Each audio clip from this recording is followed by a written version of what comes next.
Hallo, welkom by hierdie episode van The Pagecast. My naam is Beerd Drans en ek sit hier saam met Dion. Dion? Alle beer, lekker om hier te wees. Yes, dit is baie lekker vir my ook. Dion, Scorpio met 'n K. Ja, Ek het myself uitdaging gestel om vanoggend, net voor ek hiernatoe gekom het, eers die laaste 10 bladsye te lees. Ek het dit nog so vars gehad dat ek weet in vandag se tyd wanneer mense 'n fliek of 'n ding klaar kyk, onmiddellik gryp mens die foon en is begin navorsing doen. Jy was so af sien wat die maak van dit was. So ek het dit so vars as moontlik gehou vir myself. Ek was omgebal.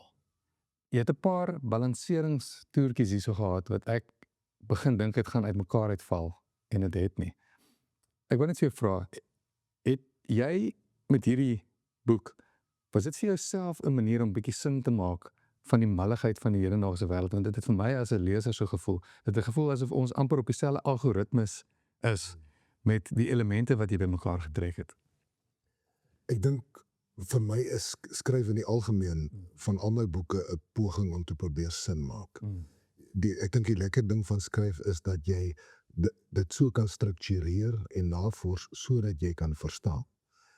So ja, ek dink dit is 'n poging om te probeer verstaan dat in hierdie malligheid in hierdie ongelooflike land van ons aangaan.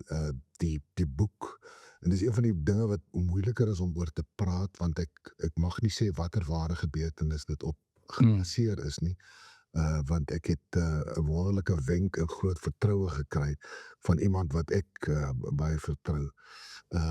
En om van daai standpunt af te gaan navors en te fiksionaliseer, was vir my 'n baie interessante ervaring.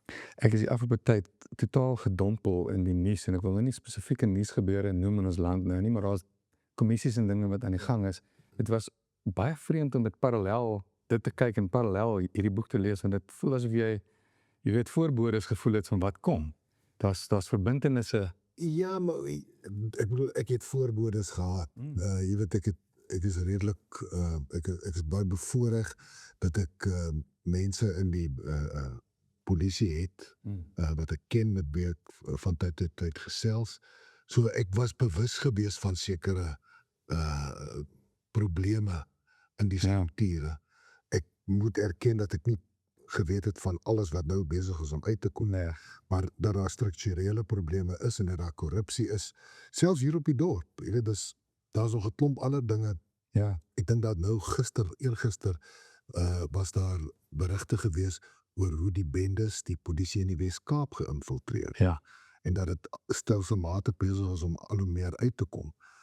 Ek was ook daarvan op 'n sekere vlak bewus gewees, maar dit lyk vir my dat gaan veel dieper as wat ek geweet het. Absoluut. My een kritiek wat ek wou sê oor ek sou dit amper na luislang, want dit het vir my gevoel die verhaal het my beet tot aan die einde en met elke nuwe bladsy wat verbygaan raak dit net 'n bietjie stywer asof 'n luislang my druk.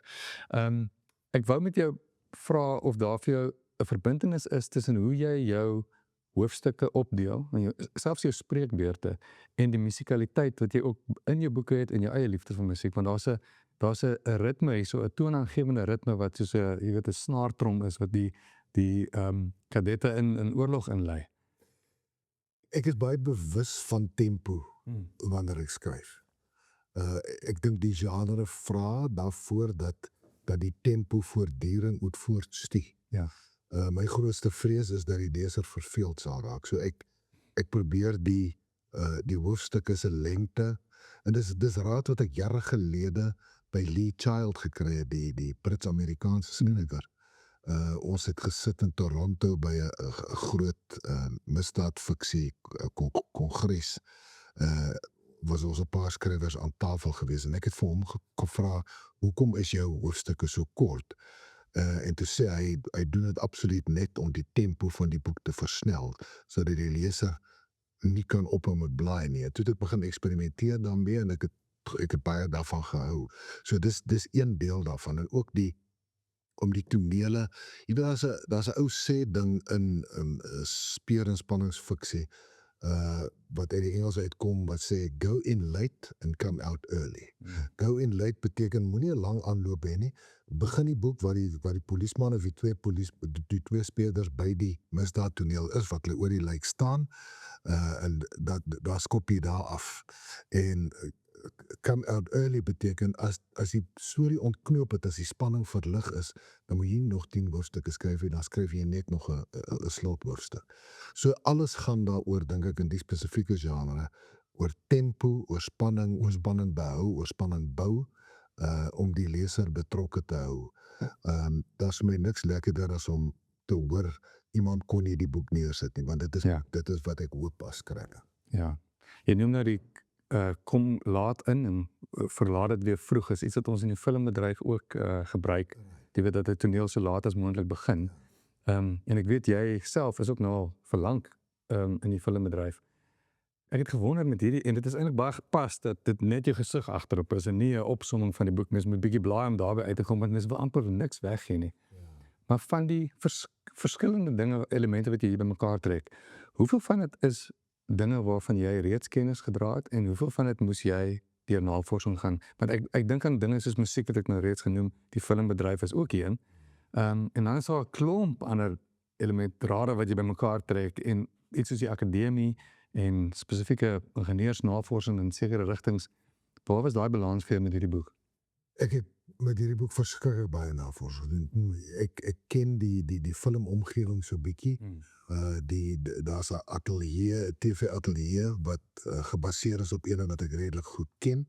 En natuurlik die mense is almal fiktiewe karakters wat daarin is. So daar was sekere onderdele, die wapenwinkel waarvan gepraat word. Ek stel baie belang in vuurwapens. Ek ken wapenwinkels, hoewel die wapenwinkel is ook totaal afvernieuw. So daar was sekere goed wat ek so bietjie geken het. Maar daar moes ek ook gaan navorsing doen presies, jy weet, hoe werk dit? Maar die groot navorsing het gekom rondom brandstigting, rondom ontploffings, rondom hommeltuie.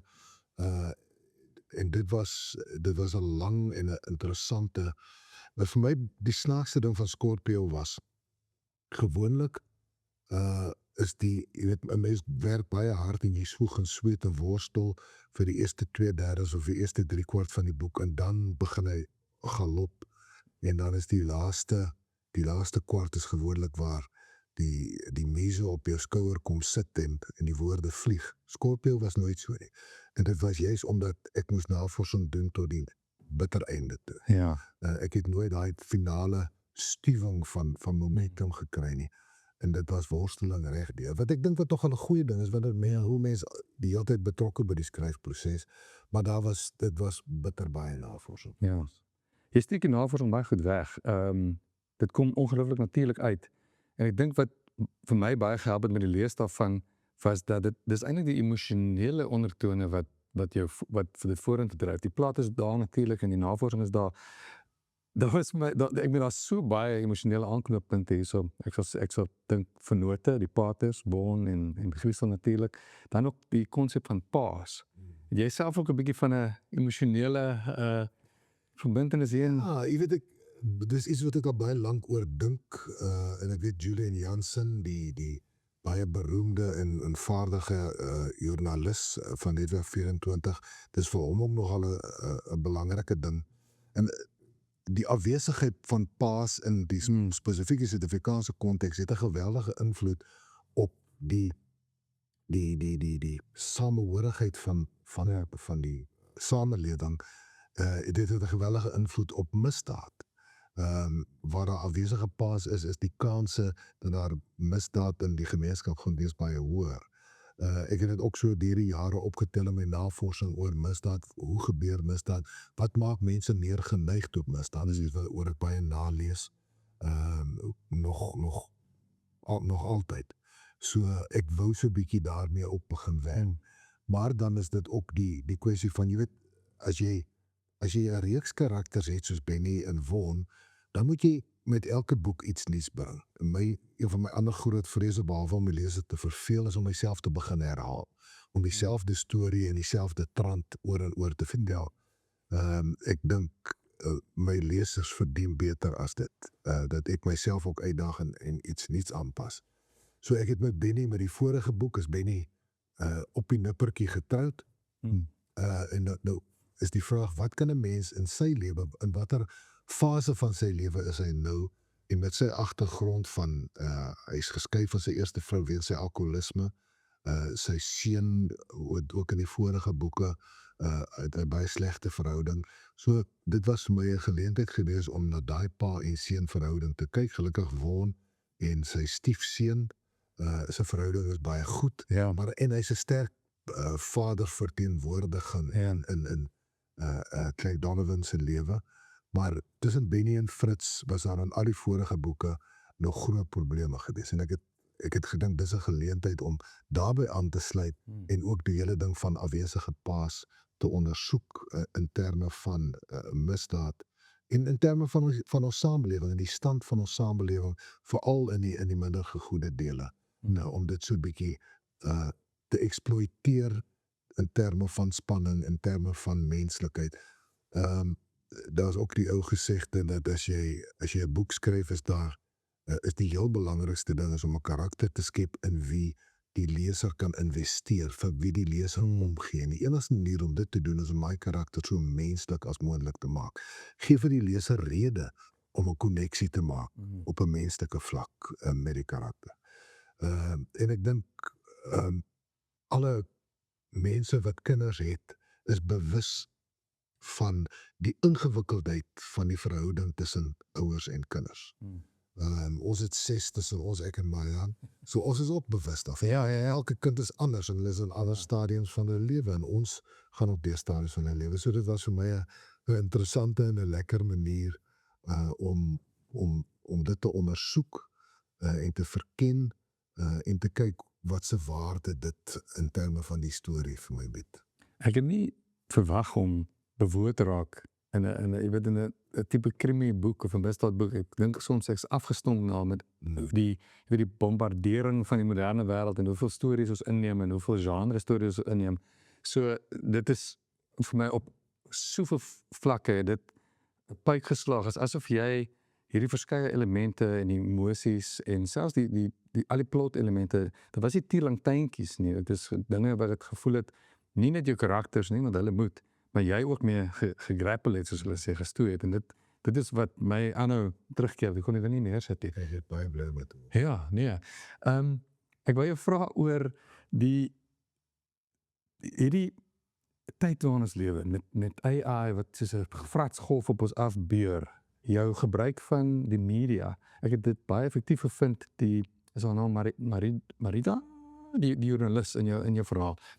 Die wat nuwe backstory aan Christus gegee het.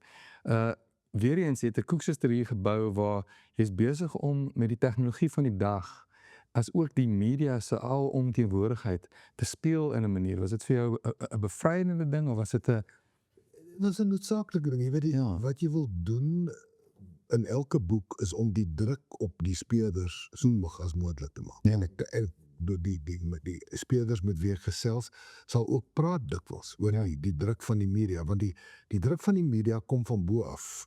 Die speurhoof in die Wes-Kaap lees die storie, sy baas gee vir hom moeilikheid, so hy werk daai druk af aan die speurders. So hulle is definitief bewus daarvan, maar in terme van konflik is die moeder van spanning. So as jy spanning wil skep in enige storie, dan moet jy soveel vlakke van konflik benut as wat daar beskikbaar is. En konflik ook tussen die speurders en die media, konflik tussen die speurders en hulle seniors, dra alles by tot hopelik die spanning van die boek. Dis vir my lekker, ek's 'n ou joernalis, so dis vir my lekker om ook uit daai standpunt uit te kom. Ek het self misdaad verslaggewer gewees. So dis my ook lekker om dit by te bring. Maar op die ou end moet dit alles in diens staan van die storie. Ek dink een van die gevare is selfs byvoorbeeld met die navorsing. Jy weet, daar's so baie interessante navorsing wat 'n mens doen. 'n Navorsing is so 'n ding wat as jy begin daarmee, dan kan jy baie maklik verlei word deur al hierdie interessanthede en dan vat dit 'n dag of twee voor jy terugkom na jou skryfwerk toe weer. Die groot uitdaging is het hierdie massa navorsing om net die stukkies te gaan uithaal wat van toepassing is op die boek, want jy wil nie die leser verveel nie, jy wil nie langdradig raak nie, en jy wil ook nie so baie inligting gee dat die leser naderhand self nie meer verstaan nie. Dis hoekom dit vir my lekker was, byvoorbeeld, dat Von Kiepedo vir die professor kan sê, en nou moet jy vir my verduidelik, Ja. wat ek vir my 12-jarige seun mag verduidelik. Dit is my ook 'n lekker meganisme gewees, dat Von Kiepedo vir die professor kan sê, hierdie is Jenny and Rocket Science, jy moet vir my verduidelik, asof ek vir my 12-jarige seentjie vanaand kan gaan verduidelik, wat vir my die manier gegee het, want vir my was dit ook intimiderend, jy weet, dit is 'n klomp baie ingewikkelde goeders wat jy moet reduseer, want jy wil nie die leser verveel nie, jy wil nie die leser verloor, die leser sê, dis sien jy hierdie, ek verstaan nou nie wat hier aangaan. Dion, as jy hier na die einde toe kom van jou verhaal, tot watter mate gaan jy dan soms terug en gaan plant nuwe saadjies? Of het jy redelik met hoe jy jou ding struktureer, daai saadjies reeds geplant gehad? En ek het gevoel 'n paar keer was ek stom geslaan deur dinge wat jy verbind het, wat ek gedink het met niks te doen nie. En dan besef ek weer, maar ek lees Deel Neyri, so alles het 'n doel. Ek moes meer gefokus het. Wie is interessant, ek dink jy verwys na 2 spesifieke saadjies. Ek dink ook so. En die interessante ding was, dat toe ek dit vroeg in die boek geskryf het, in my werkswyse is, met die eerste skryf sit ek alles in, wat ek dink wat interessant is. En ek is nie seker of dit later benutbaar gaan wees nie, maar dan is dit daar. En met al twee het ek uiteindelik my massas, ek het daai voor in die boek gehad, hierdie is 'n oulike manier om dit te gebruik. Dit gebeur nie baie dat ek moet teruggaan om 'n saadjie te gaan plant nie, dit gebeur soms, maar oor die algemeen het ek 'n redelike idee waarheen ek skryf en wat is die boublokke wat ek moet sit om daarby uit te kom. Maar by die 2 spesifieke saadjies was ek swaar van as maar ek het dit geskep, ek kan dit nie. Oh, fantasties, ja. Die grond is reg vir dit. Ja, okay. Jy weet wat 'n mens sit en dink, ek, maar hoe kry ek nou verwoon van die boekwinkel af na die volgende plek toe, en dan onthou ek, en dan waarskynlik dan maak dit 'n lekker sirkeltjie. Ja. Wat nogal 'n verligting is. Griesel, 'n basgitaarspeler. Okay, nou ek en jy wat lief is vir musiek verstaan dat bas is die gom van 'n band, nee, van musiek. Maar hulle word nie waardeer vir wat hulle doen. Behalwe as jy Skalkieberg is. Ja, ek Skalkieberg tel nie. Hy en miskien John Entwistle, hulle staan bo dit. So hulle is maar die onwaardeerdes. Ja, absoluut. Dikwels, veral in krimi, is die bykarakters ook. Hulle is stock standard, hulle is template wat nou maar net vir die plot daar is. Dit het glad nie vir my so gevoel nie. En jy filosofie daaromtrent, want oor hoe jy jou bykarakters dien, soos 'n basspeler die musiek dien. Die interessante ding is dat jy skep dikwels 'n bykarakter omdat hy 'n spesifieke rol in die storie moet speel. En die oomblik is byvoorbeeld die kolonel Jansen. Was in die vorige boek was hy eintlik net so 'n bykarakter, maar hoe meer jy hom leer ken, hoe meer tyd jy saam met hom spandeer, hoe meer begin jy wonder oor hom en hoe meer begin hy mens word vir jou, en dan word hy ook mens hopelik in die storie.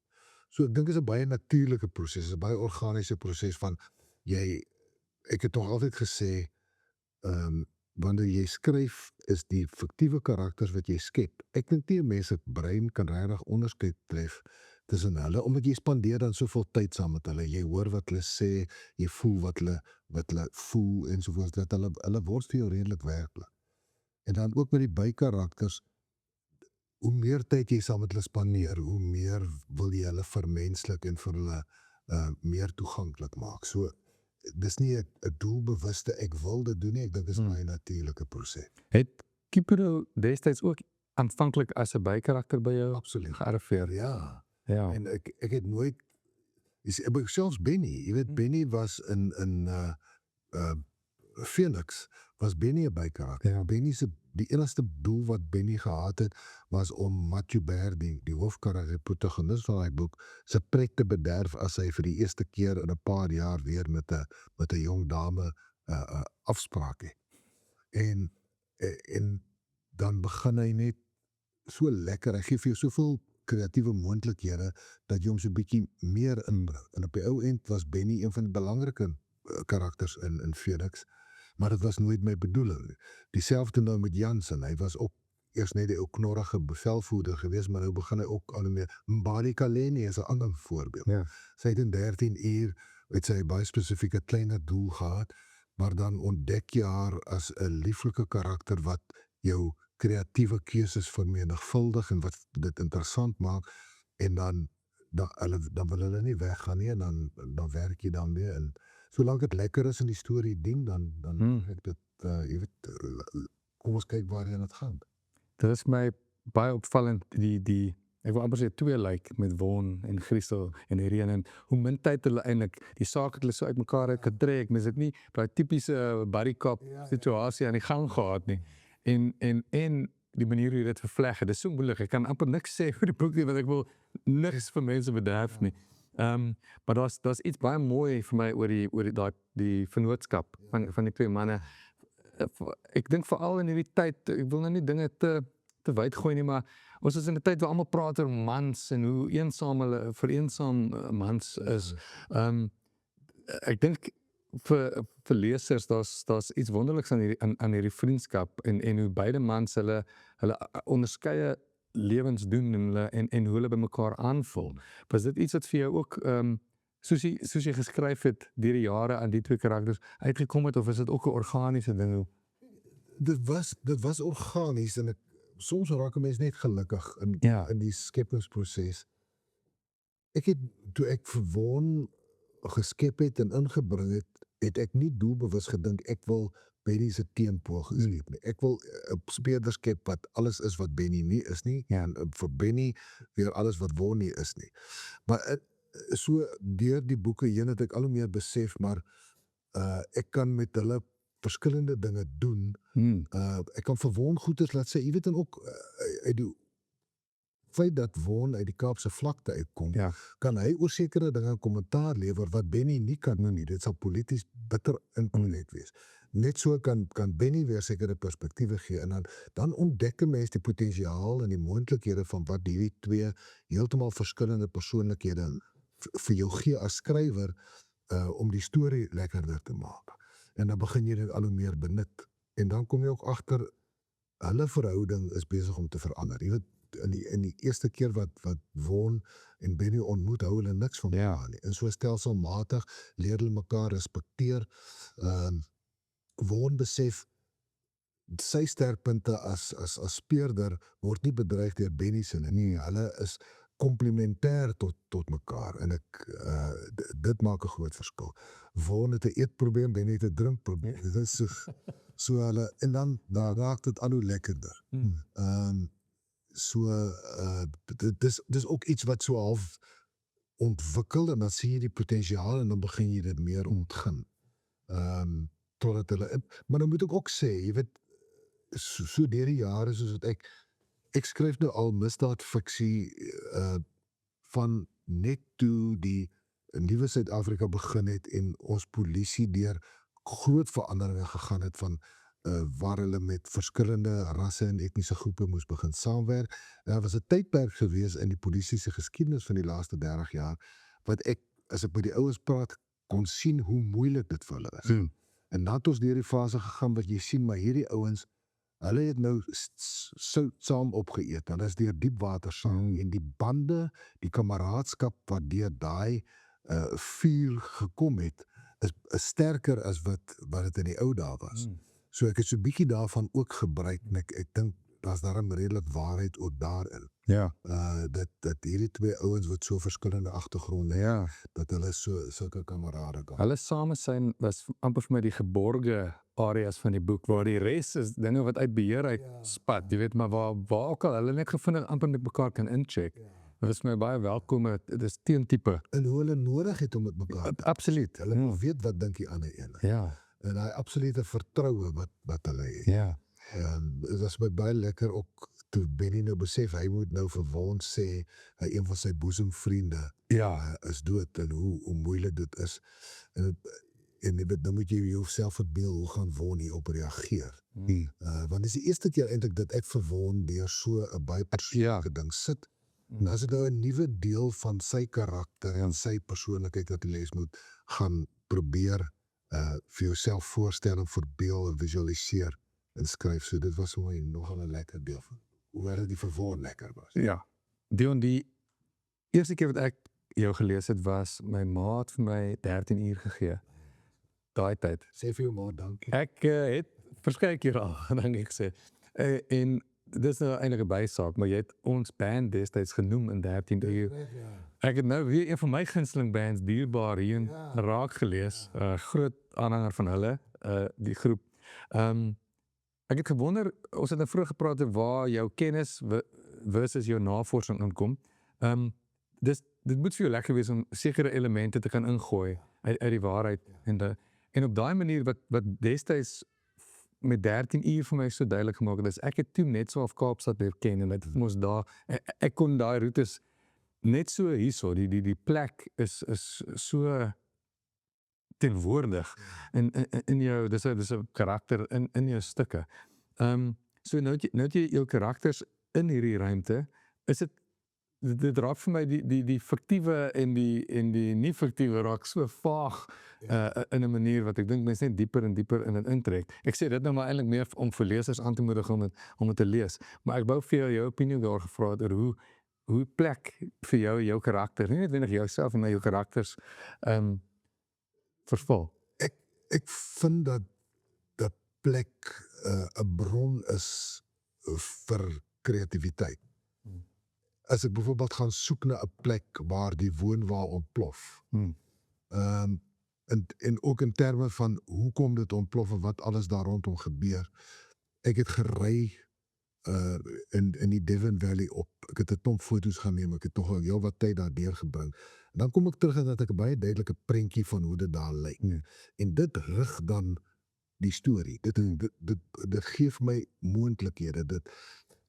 Dis vir my lekker om as ek dan die storie visualiseer om dit op daai plek te sit en te kyk hoe die interaksie met die plek is sodat dit maak die skryfproses interessanter en lekkerder, maar dit word 'n struktuur van die skryfproses waar ek moet rondom hierdie gegewe van die werklike landskap, die dorp, die omgewing, ek moet daar rondom werk. Ek hou byvoorbeeld van my gunsteling skrywers, Michael Connelly wat oor LA skryf. Hy ken LA soos die palm van sy hand. So as hy skryf oor 'n plek, en ek kan ook sien as in sy wêreld is daar ook 'n koneksie tussen die storie en die invloed wat daai spesifieke omgewing op die storie het. Ek kan nie goeie skryf wat onmoontlik gemaak word deur die omgewing. So dis 'n vir my interessante wisselwerking tussen die werklikheid, nie net in terme van die geografiese omgewing nie, maar ook in terme van die politieke omgewing, van die maatskaplike omgewing, van die daai werklikhede wat hier heers. Ek dink waar hierdie vir my veral slaag is die fiktiewe kaarthuis wat mense dikwels bo op die nie fiktiewe bou slaag nie, of daai kaarthuis tuimel in een, maar in hierdie ene, dit maak dit reeds die wêreld so ingeleef, dat jy hoef bloot te begin lees en jy is daar. Ja, ek is baie bly. Dis my ook baie lekker as mense kom en hulle sê, yes, ek was daar, ek het dit gesien, ek kon het nog beter visualiseer, omdat dit in daai omgewing gebeur. Ek het net laasens jou vra oor, ek het groot waardering vir komedie, en jou komedie voel moeiteloos. Dit is nie net in jou karakters nie, maar ook die situasies waarin jy hulle plaas. Ek wonder, is dit 'n ding wat jy doelbewus doen? Is dit iets wat redelik organies opborrel as gevolg van hoe jy jou karakters gebou het? Want dit is lieflik, en ek wou net ook daarbey vra, sien jy dit as 'n klein bietjie, jy weet, 'n oomblik van stoom uitlaat voor jy weer die lyslang weer? Ja, ek dink dis definitief 'n uitlating van stoom. Ek dink mense het oomblikke nodig waar jy die spanning 'n bietjie moet verlig. Ek hou baie van humor wanneer jy 'n komiese of wat hopelik 'n komiese situasie skep in 'n boek waar daar reeds spanning is, dink ek is die komedie, is die lag 'n bietjie harder en so aan. dis nie iets wat ek beplan en doelbewus doen nie, maar ek dink veral met Von Cupido, wat dinge op 'n ander manier sien, sien 'n mens soms die geleenthede raak. Dis nooit moeiteloos nie. Ek dink dis die heel moeilikste ding om te doen in 'n boek, omdat komedie so verskriklik maklik kan platval. So, ek sal dis die dele wat ek dikwels die meeste herskryf of heeltemal oorskryf of uitlaat, om seker te maak, jy weet, op die ou end skryf jy maar vir die gehoor van een en dis die leser binne in jou. So ek moet op die ou end voel dit werk en dan hoop 'n mens maar dat dit vir ander mense ook werk. Fantasties. Ek wil vir jou sê, soos jou een karakter, Boeta Prinsloo, ek's Donkbor, dat ons kon gesels doen. Ja, en almal moet asseblief Scorpio lees. Dit is 'n absolute, ek wil niks sê nie. Dis om te werd. Dankie Ben, dit was 'n voorreg en 'n lekker te dag. Donkie.